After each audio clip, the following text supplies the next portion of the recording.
पाहुणं, तुम्हाला मुलीला काय एकट्यात बोलायचं असेल तर बोलून घ्या.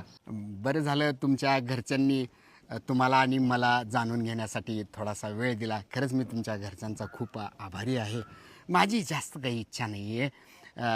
माझ्या आईचं पालनपोषण करावं, आईचं म्हणणं तुम्ही ऐकावं, माझ्या वडिलांचं सगळं म्हणणं ऐकावं तुम्ही. आमच्या घरात थोर म्हणजे काका आहेत, त्यांचं सगळं ऐकावं. आणि काकू आमची म्हणजे घराची मालकीण आहे. काकूचं सगळं काही चालतं, काकूचं तुम्ही ऐकावं.